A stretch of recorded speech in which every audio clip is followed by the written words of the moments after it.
हो जाता है, ऐसे ही अपने निर्भरता का विश्वास होने पर मनुष्य का भगवान से संबंध हो जाता है। तात्पर्य है कि जब मनुष्य संसार के दुखों से घबरा जाता है और उनको मिटाने में अपनी निर्बलता का अनुभव करता है, और साथ ही साथ उसमें ये विश्वास रहता है कि सर्वसमर्थ भगवान की कृपा शक्ति से मेरी ये निर्बलता दूर हो सकती है, मैं सांसारिक दुखों से बच सकता हूँ, तब वह तत्काल भक्त हो जाता है। क्षिप्रम भवति धर्मात्मा। भूखे व्यक्ति को अन्न मिल जाए तो क्या भोजन करने में देरी लगेगी? जब तक मनुष्य को अपने में कुछ बल, योग्यता, विशेषता दिखती है, तब तक वह अनन्य भाग नहीं होता।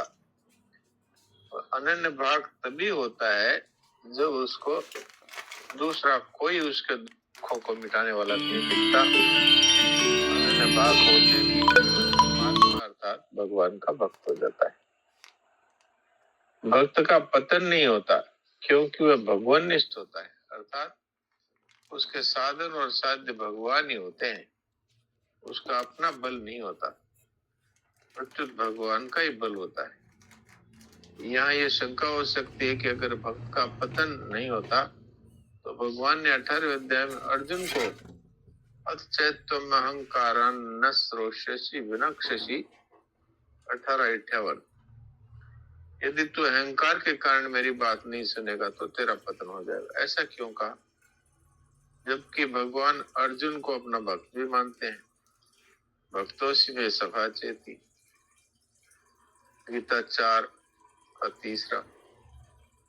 इसका समाधान ये है कि भक्त का पतन तभी हो सकता है जब वह भगवान का आश्रय छोड़कर अहंकार का आश्रय ले ले। अहंकारन न श्रोष्यसि, भगवान का आश्रय रहते हुए उसका पतन नहीं हो सकता। भक्त भगवान के छोटे बालक हैं और ज्ञानी बड़े बालक हैं। यानी भक्त है वो भगवान के शिशु हैं और ज्ञानी है वो बड़े बालक है। शिशु समदास अमानी, मोरे शिशु समदास अमानी।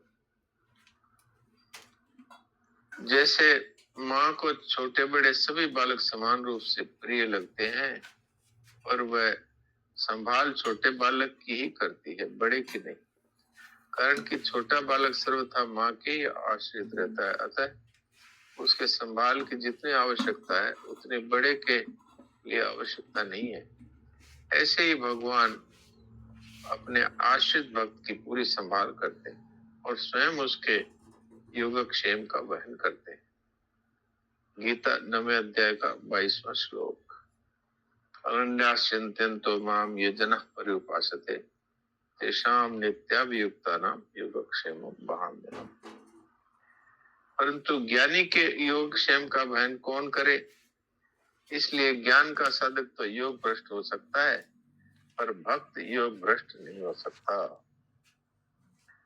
ब्रह्मादि देवता भगवान से कहते हैं, हे कमल नयन, जो लोग आपके चरणों की शरण नहीं लेते और आपकी भक्ति से रहित होने के कारण जिनकी बुद्धि भी शुद्ध नहीं है, वे अपने को मुक्त तो मानते हैं पर वास्तव में बद्ध ही हैं। वे यदि कष्ट पूर्वक साधन करके ऊंचे से ऊंचे पद पर पहुंच भी जाए तो भी वहां से नीचे गिर जाते। परंतु भगवान जो आपके भक्त हैं, जिन्होंने आपके चरणों में अपनी सच्ची प्रीति जोड़ रखी है, वे कभी उन ज्ञानाभिमानियों की तरह अपने साधन से नहीं गिरते। प्रभु आपके द्वारा सुरक्षित होने के कारण वे बड़े बड़े विघ्न डालने वाली सेना के सरदारों के सिर पर पैर रखकर निर्भय होकर विचरते हैं। कोई भी विघ्न उनके मार्ग में रुकावट नहीं डाल सकता। ये श्रीमद् भागवत के ये श्लोक है जिनका अर्थ मैंने अभी पढ़ा। भगवान की स्तुति करते हुए वेद कहते हैं, जे ज्ञान मान विमत्त तव भव हरणी भक्ति न आदरी ते पाई सुर दुर्लभ पदार्थ विपर्त हम देखत हरि। विश्वास करि सब आस परिहरि दास तब जे होई रहे। जपि नाम तब बिनु श्रम तरई भव नाथ सो समराम है। ये रामायण जी का है उत्तरकांड। ज्ञान योग के साधक में कुछ कमी रहने से पतन हो सकता है, पर भक्ति योग के साधक में कुछ कमी रहने पर भी पतन नहीं होता। क्योंकि भगवान है ना उसके तो रक्षक। श्रीमद् भागवत में ये कह रहे हैं, उद्धव जी को भगवान कह रहे हैं, उद्धव जी मेरा जो भक्त अभी जितेंद्रिय नहीं हो सका है और संसार के विषय बार बार उसे बाधा पहुंचाते रहते हैं, पर संख्या 680 ऊपर से अपनी ओर खींचते रहते हैं, संसार के विषय बार बार उसे बाधा पहुंचाते रहते हैं, अपनी ओर खींचते रहते हैं, तो भी वह प्रतिक्षण बढ़ने वाली मेरी भक्ति के प्रभाव से प्राय विषयों से पराजित नहीं होता। महाभारत में भी ये बात कही है, भगवान के भक्तों का कहीं कभी भी अशुभ नहीं होता। सीम की चांप सकई को तासु बड़ रखवार रमापति जासु। बालकांड। कौनते प्रतिजानी ही, भगवान अर्जुन को प्रतिज्ञा करने के लिए कहते हैं, क्योंकि भक्त की प्रतिज्ञा भगवान भी नहीं टाल सकते। आप अपने पहले पढ़ाई है कि भीष्म जी की प्रतिज्ञा रखने के लिए भगवान ने अपनी प्रतिज्ञा तोड़ दी। तो भक्ति भगवान की कमजोरी है, इसलिए भगवान ने दुर्वासा से कहा, हे द्विज, मैं सर्वथा भक्तों के अधीन हूँ, स्वतंत्र नहीं। मुझे भक्तजन बहुत प्रिय है, अहम भक्त पराधीनो। मुझे भक्तजन बहुत प्रिय है, उनका मेरे हृदय पर पूर्ण अधिकार है। उनते प्रतिजानी ही रमे भक्त प्रणश्यति। इन पदों से साधक को यह दृढ़ विश्वास करना चाहिए कि मेरा पतन हो ही नहीं सकता, क्योंकि मैं भगवान का ही हूँ। ये बात है। अब यहाँ तक किसी को कोई बात पूछनी हो तो अभी पूछे, नहीं तो फिर आगे के श्लोक हम चलते हैं।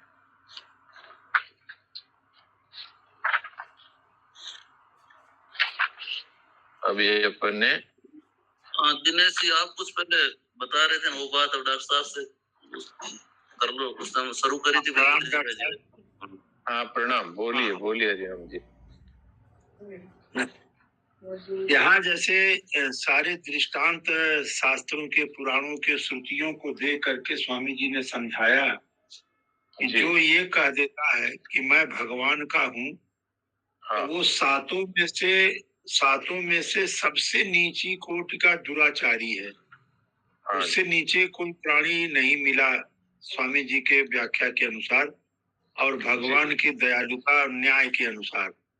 तो कहते हैं कि वो भी धर्मात्मा ही है। तो दृष्टांत दिया कि जैसे अगर कोई चोर है और वो अगर भगवान के शरण चला गया, पाप किया है, चोरी करता है, धर्म करता है जी, और दृढ़ता से निश्चय स्वयं से कर लिया है, मन बुद्धि या किसी कारण से नहीं, तो भगवान अंतर्यामी है। वो कह रहे हैं कि उसको धर्मात्मा मान लो अभी से, जबकि अभी वो दुराचार छोड़ा नहीं है।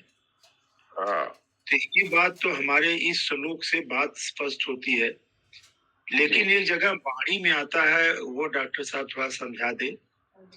यदि कोई कहता है कि मैं चोर हूँ और मैं बेईमान हूँ, अधर्मी हूँ, और वो भगवत कृपा से कह दिया कि हे नाथ मैं आपका हूँ, तो भगवान उसको सब कुछ त्याग करके अपने कृपा का पात्र बना देते हैं जी, भक्ति में।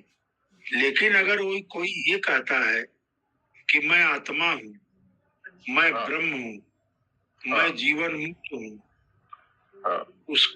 उसका खतरा उसको पता भी नहीं चलता है और उसका कल्याण जल्दी नहीं हो पाता है। ये वाणी में आता है स्वामी जी को। ये भाव क्या है, थोड़ा सा अपनी बात में समझाएं डॉक्टर साहब। ये तो अभी हमने पढ़ाई है, अभी आप लोगों ने सुनाई है कि भगवान ये बात मानते हैं कि भाई वो अपनी आंखों से देखता है और अपने पांव से चलता है और उसको अपने आप पर भरोसा है। तो एक प्रकार से उसमें जो ज्ञान के द्वारा जो मुक्त हो जाते हैं उनमें भी एक सूक्ष्म अहम की गंध रह जाती है। तभी ना तो अलग अलग संप्रदाय हैं ज्ञानियों में और अलग अलग राय हैं। वो सूक्ष्म अहंकार है वो भक्ति से ही मिटता है। इसलिए यहाँ पर ये बात कही है कि हे कमल नयन, जो आपके चरणों की शरण नहीं लेते और आपकी भक्ति से रहित होने के कारण जिनकी बुद्धि भी शुद्ध नहीं है, वे अपने को मुक्त तो मानते हैं पर वास्तव में बद्ध ही हैं। यदि वे कष्ट पूर्वक साधन करके ऊंचे से ऊंचे पद पर भी पहुंच जाए तो भी वहां से नीचे गिर जाते हैं। तो ये जे ज्ञान मान विमत तव भव हरण्य भक्ति न आदरी ते पाई सुर दुर्लभ पदार्थ की प्रथम देखत हरि विश्वास करि सब आस परिहरि दास तब जे होई रहे जपि नाम तब बिनु श्रम तरई भवनाथ सो समराम है। वास्तव में बात यह है कि जब तक अहंकार की गंध भी है तब तक वो उसका भगवान के भक्तों के सामने उसकी स्टेज एक नंबर नीचे ही है। जी डॉक्टर साहब, ये अजी भी कई बार जेल में भी जाके, जैसे जेलों में जा जाके जैसे सुनाते थे, तो ये बातें वो भी सुनने से उनके भी तो हृदय परिवर्तन तो हो ही सकता। कितनी मतलब आराम से साधारण बातें हैं तो। हाँ हाँ हो सकता है और होता भी है, क्योंकि जो दुख में होते हैं ना, दुखमयी परिस्थिति में सत्संग की बातें काफी असर करती है। सुखमयी परिस्थिति वालों को आप जाके सुनाओ तो वो उन पे उतना असर नहीं होता है, लेकिन जो दुख में पड़े हैं, इसलिए महाराज जी कहा करते थे और दूसरे संत भी कहते हैं कि अस्पतालों में जा करके और जो रोगी हैं उनको सुनाओ सत्संग की बातें, उनको गीता प्रेस की पुस्तकें दो, वो उसको पढ़ेंगे तो उन पे असर पड़ेगा। क्यों? वो दुख से पीड़ित हैं तो वो उन पे असर ज्यादा होता है। इसलिए ये ठीक ही है कि जेल में पड़े हुए उनको जाकर सत्संग सुनाओ। मेरा भी ऐसा काम पड़ा है कैद में जाके सत्संग सुनाने का। अच्छा। तो हाँ, उन पे प्रभाव पड़ता है। जी फिर डॉक्टर साहब ये भी तो कहते हैं भाई, एक बार कह देता है कोई भाई, वो कलकत्ते वाला लोग बताते ही हैं तो भाई मैं तो फिर ये तो उसमें बुलवाते ही हैं, महाराज जी आप जाते हो तो भाई बोलो जी मैं भगवान का हूँ, भगवान मेरे हैं। तो ये बातें तो फिर उनके मुंह से भी तो निकलती है, तो फिर उनका बीज तो पड़ ही जाता है। हाँ, बीज ही पड़ जाता है। और एक तो क्या है कि किसी महाराज जी के कहने से वो कहते हैं, और एक ही है कि सत्संग के प्रभाव से वो अपनी निर्बलता का अनुभव करके भगवान से कहते हैं, हे प्रभु मैं बहुत कोशिश कर रहा हूँ, ममता छूटती नहीं, कामना छूटती नहीं, और मेरे स्वभाव में जो गलतियां हैं वो फिर भी हो जाती है, एक प्रकार कृपालु आप दया करो। उसका बड़ा भारी प्रभाव पड़ता है। हाँ, संतों के कहने से भी फर्क पड़ता है, लेकिन ये जो आर्थ पुकार निकलती है, भगवान उसको अनदेखा नहीं कर सकते। जी डॉक्टर साहब, ये यहाँ अपने कई आश्रम बने हुए हैं इंडिया में, जैसे कम से कम 30-40 है। जैसे अपना घर बोल के आश्रम है जिसमें ये लावारी सड़क के किनारे पड़े रहते हैं, उनको या जैसे थोड़ी समझ कम, बुद्धि कम है या घर वाले निकाल देते हैं तो उनको रखते हैं। तो आनंद जी महाराज आए हुए थे 8-10 साल पहले की बात है। मैंने कहा महाराज जी इधर तो कह रहे हैं कि एक बार कह देते हैं, तो उनको जाके अपने चलते हैं, सुनाते हैं। तो फिर आनंद जी महाराज गए और अब उन्होंने हर बार आते हैं तो हर जगह जाते हैं और वो उनको कई बार बोलते हैं, बोलो जी मैं भगवान का हूँ, भगवान मेरे। तो एक तो संतों के द्वारा वो कहलवा देते हैं तो फिर उनका कल्याण तो पक्का ही हो जाता है। हाँ, इस विषय में तो ये बात ज्यादा प्रामाणिक कही जाएगी कि जो जीवन मुक्त महापुरुषों का जो प्रभाव होता है वो अलौकिक ही होता है। और वैसे साधक भी जाके कहते हैं तो उनका प्रभाव तो होता ही है। और जीवन मुक्त महापुरुष अगर किसी के बारे में सोच भी लेते हैं कि इसका कल्याण होना चाहिए तो भी उसका भगवान कल्याण करते हैं। उनका विशेष प्रभाव है। हाँ जी, प्रणाम ब्रजवासी डॉक्टर। जी। हाँ हाँ हाँ, हाँ जी। हाँ जी राम जी। हाँ, मैं डॉक्टर साहब ये करना चाह रहा था कि स्वामी जी महाराज की वाणी में नहीं, लेकिन एक दूसरे संत की वाणी से मैंने सुना है। ये अनाथालय में रहने वाले, वृद्धाश्रम में रहने वाले, जेल में रहने वाले, ये महापुरुष की बात पकड़ लेते हैं और इनका कल्याण जल्दी संभव होता है। उसका कारण क्या है? तो संत ने एक बात कही, वो हम भाई बहनों को भी सुनने लायक है, कि वो जिस जेल में हम सभी बंद हैं, उस जेल से वो निकल चुके हैं। हाँ जी, हाँ जी। और जिस जेल में कैदी है और वृद्धाश्रम में वृद्ध पड़े हैं, उनकी केवल एक जेल है अभी, एक जेल जहां वो पहुंचे हुए हैं। उस जेल से उनको निकलना बहुत आसान है, लेकिन जिस जेल में हम लोग बंद हैं, इस जेल की गिनती नहीं है। इसलिए हम लोगों का निकलना भारी पड़ता है और उनको निकलना आसान होता है। जैसे हम मकान के जेल में है, पुत्र के जेल में है, धन के जेल में है, अहंकार के जेल में है, अनेक प्रकार के जेल में बंद हैं। इसलिए इस सारे जेल से निकलना हमारे लिए आसान नहीं है, और उनको महापुरुष की बात सुनते ही एक जेल से निकलना आसान होता है। प्रणाम। हाँ, यदि वो जेल में रहते हुए अगर घर को, परिवार को और शरीर को अपना नहीं मानते हैं, तो अगर वो वहां बैठे बैठे भी घर, परिवार और सब चीजों में फंसे हुए हैं, तब उनको तो उस कैद से भी निकलना है और इस कैद से भी निकलना है। ये हाँ जी, ब्रजवासी जी आप। हाँ डॉक्टर साहब राम राम। हाँ, ब्रजवासी जी बोलिए, ब्रजवासी जी हाँ, बोलिए। ब्रजवासी जी बोलिए। राम जी। हाँ, बस आप सभी को प्रणाम। जैसे दास के मन में एक भाव आ रहा था, और स्वामी जी की एक बार शायद वाणी में भी सुना था कि एक आदमी जो परिस्थिति के कारण भगवान की भक्ति में लगा है, और या फिर जैसे अभी जैसे सुना रहे थे, किसी कारण से सत्संग सुन के उसका मन किया है उसमें, और एक स्वयं से जो लगा है, जो आर्त भाव से आता है, लेकिन स्वयं मतलब आत्मा की बात चल रही है, उससे जो लगा है भगवान मन में, दोनों में अंतर होता है क्या? नहीं, अंतर नहीं है दोनों में। पर जो आत्म ज्ञान की दृष्टि से आगे बढ़ता है, वो अपनी आंखों देखता है, अपने पांव चलता है, तो फिसल सकता है। लेकिन भगवान को जो मैं भगवान का हूँ, भगवान मेरे हैं, इस तरह शरण हो जाता है, उसका फिसलने का कोई चांस नहीं, क्योंकि भगवान हर समय उसको बचाते ही हैं। उनकी जिम्मेवारी भगवान पर आ जाती है। वैसे दोनों सही रास्ते पर है। जी। मोहनलाल जी। हाँ डॉक्टर साहब, इसमें जो अपने जो लास्ट में अपने पढ़े हैं कि भक्ति भगवान की कमजोरी है, ये बहुत विशेष भक्ति है, इसलिए बिल्कुल।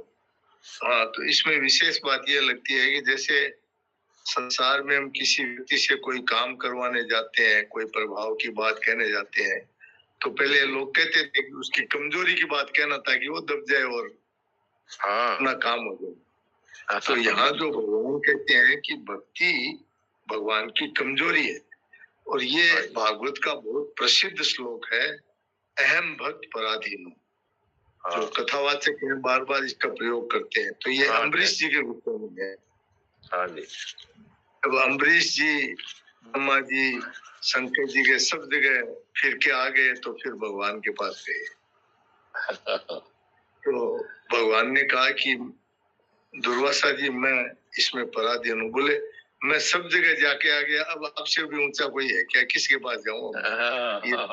ये चक्कर तो मेरे से पड़ा हुआ है।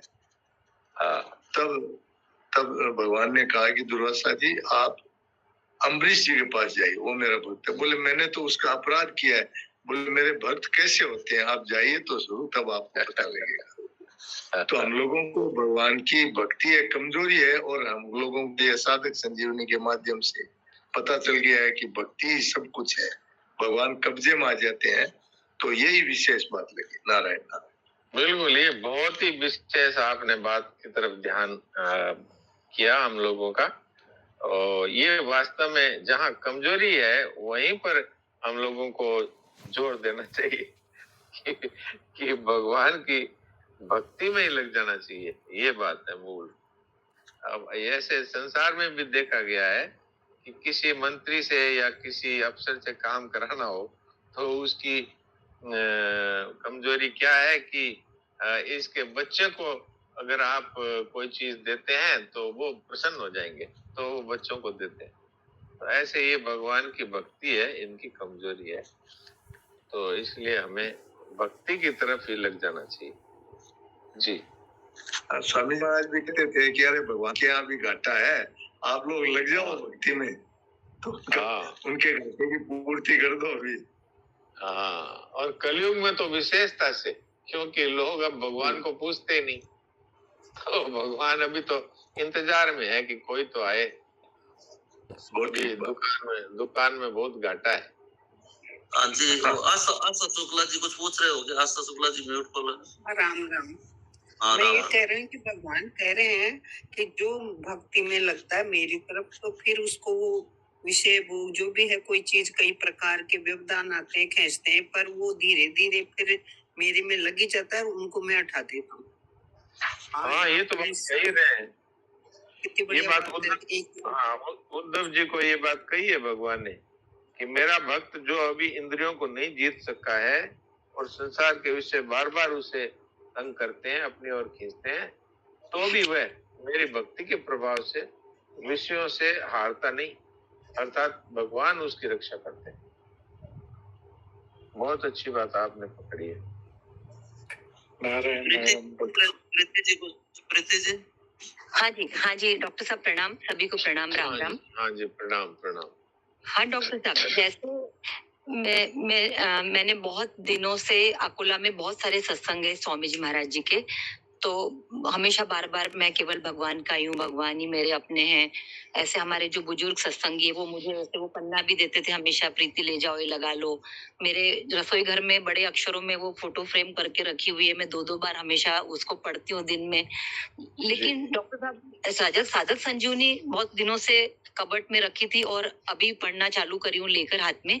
आज पहली बार मुझे ऐसा प्रश्न भी आता था, मैंने वो कलकत्ता वाली घटना भी सुनी थी कि एक बार मात्र कह दिया मैं केवल भगवान का हूँ तो पूरा जीवन परिवर्तित हो गया। लेकिन फिर मुझे लगता था कि हमारा जीवन क्यों नहीं परिवर्तित होता। तो लेकिन आज मुझे पढ़ते पढ़ते ये अभी जो हम पढ़े हैं कि अहंता परिवर्तन में जब हम प्रतिज्ञा कर लेते हैं एक बार भगवान के सामने घटित रहती है, तो आज मुझे ऐसा हिल गई मैं कि इससे अहंता परिवर्तन हो जाएगा क्या ये बोलने से मैं केवल भगवान का हूँ। तो आज मुझे इतनी बेचैनी हो रही कि मतलब मेरा ये कहना है कि पढ़ते पढ़ते कभी तो हमको इंसाइट मिलता है और तभी जीवन में परिवर्तन आता है। हाँ, किसी चीज पर विशेषता से हमारा ध्यान जाता है तो वो हमें हमारे जीवन को पूरा बदल सकती है वो बात। जैसे इसमें बहुत आपने जैसा कहा है स्पष्टता से अभी ये बात आई है कि जो बुद्धि में बात हम बैठाते हैं वो बात तो हमें बार बार याद करनी पड़ती है और भूल भी जाते हैं कई बार। लेकिन जो स्वयं में बात आ जाती है तो स्वयं में जो निश्चय हो जाता है, स्वयं में जो बात बैठ जाती है वो फिर कभी भूलती नहीं है, उसको याद भी नहीं करना पड़ता। इसमें पतिव्रता का उदाहरण भी दिया है कि पतिव्रता मान लेती है कि यही मेरे पति हैं बस, अब तो फिर उसको बार बार याद नहीं करना पड़ता। ऐसे ही मीराबाई ने कह दिया मेरे तो गिरधर गोपाल दूसरो न कोई, तो बस अब उनको बार बार याद थोड़ी करना है, मेरे तो पति यही है बस, मेरो पति सोई। तो ये स्वयं में जो बात बैठ जाती है वो कभी भूलती नहीं है। जैसे हमने स्वयं में बिठा लिया मैं फलानी जाति का हूँ, मेरा फलाना नाम है, जो कि असत्य बातें भी हमने इनको स्वयं में बिठा लिया तो ये सत्य की तरफ प्रतीत होती है और कभी याद भी नहीं करना पड़ता, फिर भी हर समय याद रहती है।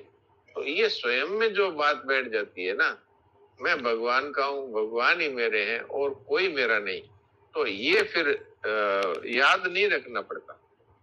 तो ये तो दृढ़ हो जाती है क्योंकि हमारा स्वरूप है वो नित्य है, तो नित्य ही हो जाती है, ये अविनाशी हो जाती है। नारायण नारायण। जी, आज ऐसा फायदा एकदम ऐसा लग रहा है जैसे चोट लगी हो हमको कि अरे अहंता ही हमारी मुख्य भगवान से मिलने में बाधक है। तो यदि ये ऐसा बोलेंगे हम बार-बार तो ये अहंता परिवर्तन हो जाएगा। अहंता मात्र से मैं मुझे बहुत अच्छा फ़र्क आया और अच्छा लगा डॉक्टर साहब। Thank you very much. प्रणाम जी। हाँ जी, भरत जी आप पूछ दिया, भरत कामदार जी। हाँ जी। हाँ भरत भाई हाँ बोलिए। जी, नारायण नारायण जी। नारायण नारायण। हाँ, ये देखो बातों से बातें निकलती है। अभी हम सोच रहे थे कि भगवान की भक्ति कैसे हुए, तो भगवान के परम पिता परमेश्वर को उसके पुत्र प्यारे होते हैं, जैसे माता को पुत्र प्यारे होते हैं। तो माता को विशेष प्यारे वही होते हैं जो पुत्र दुखी होता है, जो हाँ जी, पुत्र वीक होता है, जो पुत्र हाँ। में थोड़ी खामी होती है जन्म से, उस पे विशेष ये होता है।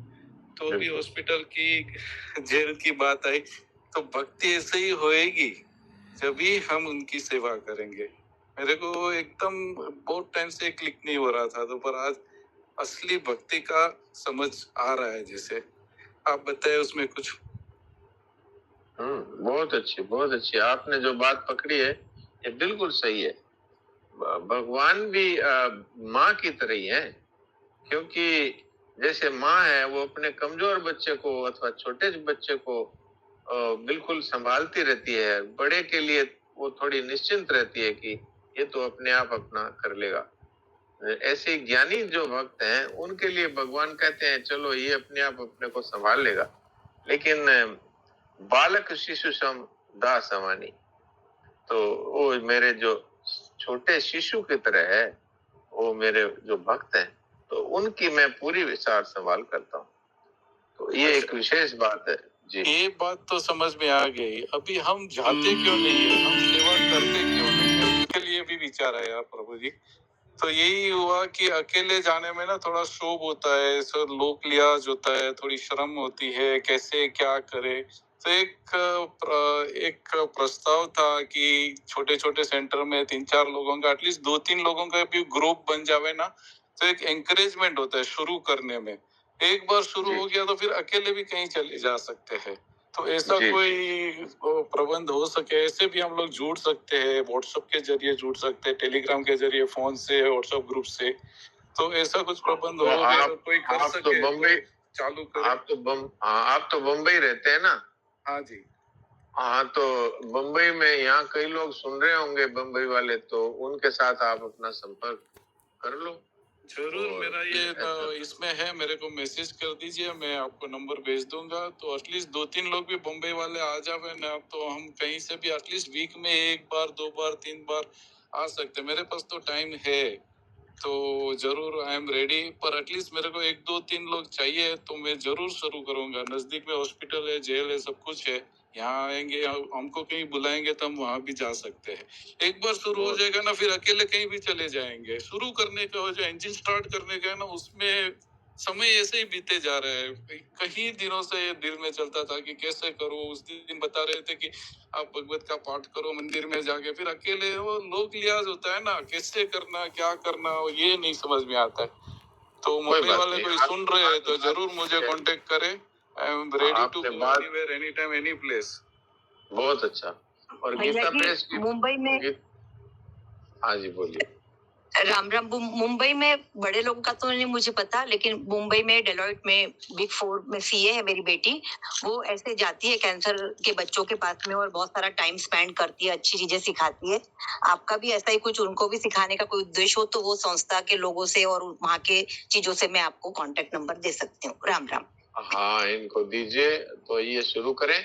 और कहना यही है कि साधन संजीवनी ये सब पढ़े, अपना यही सब किसी को इंटरेस्ट है उनको बताए, बुजुर्ग लोगों को तो महाराज जी की बातें बताए, वही तो मेन है। तो देखिए, इसमें मैं आपको एक सुझाव देना चाहता हूँ। हाँ जी। कि शुरू में साधक संजीवनी नए लोग नहीं पढ़ पाएंगे जी। महाराज की छोटी छोटी पुस्तकें हैं, कल्याणकारी प्रवचन है, इस तरह आप गीता प्रेस के स्टॉल पे चले जाएं, वहाँ शॉप पे मुंबई में आप देख लें कहाँ कहाँ है अपने आसपास में। वहां से महाराज जी की छोटी छोटी पुस्तकें हैं जी, वो आप प्रवचन है छोटे छोटे, वो आप उनको देंगे तो ज्यादा समझ में आएगा। और बच्चों के लिए कुछ कहानियों की पुस्तकें हैं जैसे उपयोगी कहानियां है, सच्चे और ईमानदार बालक है, वीर बालक है और भक्त महिला रत्न है, ऐसे भक्तों की पुस्तकें हैं, भक्त बालक है। ये कुछ पुस्तकें आप ले जाएं तो कहानियों की तरह है ना, तो बच्चे और बड़े सभी उनको बड़े आराम से पढ़ेंगे, उससे उन पर असर जल्दी पड़ जाएगा। साधक संजीवनी अभी थोड़ा कठिन पड़ेगी सबके लिए।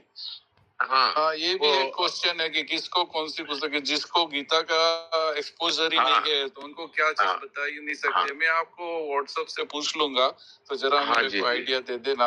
हाँ जी, उषा पेड़ीवाल जी पूछ रहे होंगे कुछ। हाँ जी, उषा पेड़ीवाल जी, क्या म्यूट खोल कर पूछना है क्या कुछ? नहीं, हाथ लाट जो। अच्छा, हाथ कोई बात। और ठीक है, और किसी भाई बहन को कोई बात पूछनी हो? नहीं तो समय हो रहा था। हाँ, नहीं तो फिर भजन बोले और क्या। भरत जी, आपकी बात पूरी हो गई क्या? भरत भाई ने बहुत अच्छी बात कही है। एडवाइस ले लूंगा मैं। आप मेरे से संपर्क आप लेना व्हाट्सएप पे, तो मैं बता दूंगा। जी। गीता जी की पुस्तक भी है, छोटी पुस्तक आती है, गीता प्रबोधिनी जी। प्रबोधिनी एकदम छोटी सी है, जैसे पॉकेट साइज है जी। तो आप उसको भी लोगों को दे सकते हैं, जिनको थोड़े बड़े हो, थोड़ी एजेड हो, वो गीता जी में इंटरेस्टेड हो, तो उनको वो दे सकते हैं। वो भी एक बहुत अच्छी पुस्तक है, छोटी सी है, और उसमें मणिमाला भी देख सकते हैं। प्रश्नोत्तरी मणिमाला है, वो भी अच्छा है। प्रणाम हरिओम जी, बोलिए।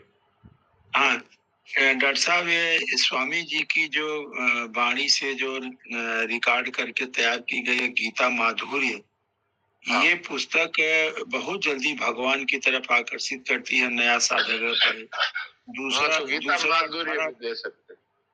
हाँ, एक 18 अध्याय का जो 12वें श्लोक पे कर्म रहस्य जो पुस्तक तैयार की गई है, संसार में खूब डूबे हुए लोगों के लिए बड़ा अच्छा मार्गदर्शन करती है कर्म रहस्य, क्योंकि उसमें संसारी समस्त घटनाओं का दृष्टांत भरा हुआ है जी। ठीक, बहुत अच्छा, कर्म रहस्य बहुत अच्छा। वो तो भरत भाई जाएंगे ना जब गीता प्रेस की बुक स्टॉल पे या बुक शॉप पे, तो वहाँ इतना बोलने से भी होगा कि स्वामी राम सुखदास जी महाराज की जो छोटी छोटी पुस्तकें हैं वो दे दीजिए, तो बहुत सारी पुस्तकें हैं महाराज जी की, वो मिल जाएगी। और गीता जैसा माधुर्य का है वो और भी ज्यादा सरल है, प्रबोधिनी से भी ज्यादा सरल है। गीता माधुर्य है वो ले लें और प्रबोधिनी ले लें। कुछ बड़े लोगों के लिए थोड़ा गीता में इंटरेस्टेड हो, उनको गीता प्रबोधिनी दे।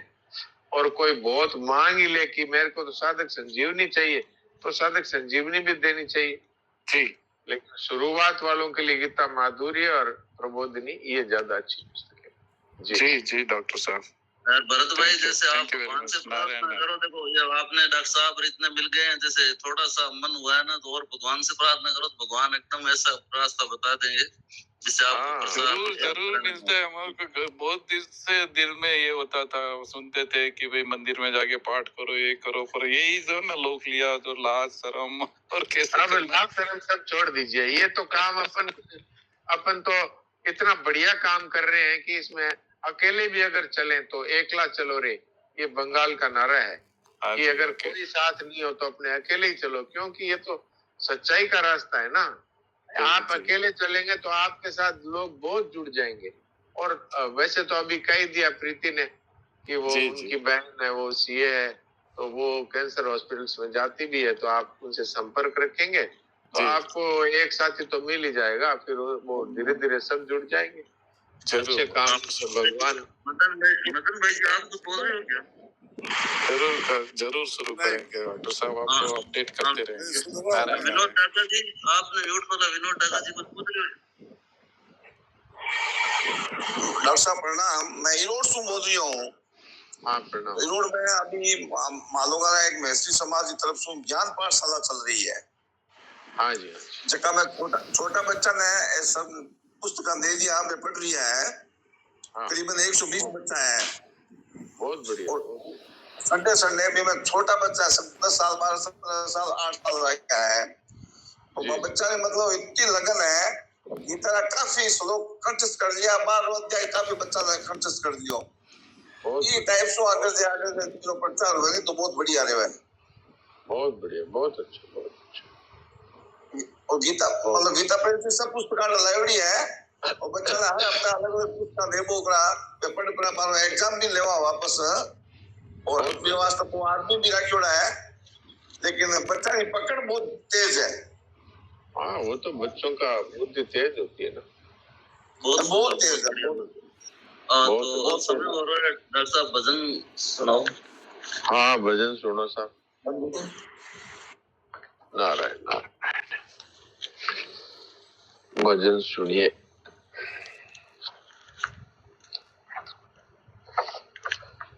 हरि का गुण गाय ले रे जोगिया, जब लग सुखी रे शरीर, राम गुण गाय ले रे जोगिया, जब लग सुखी रे शरीर।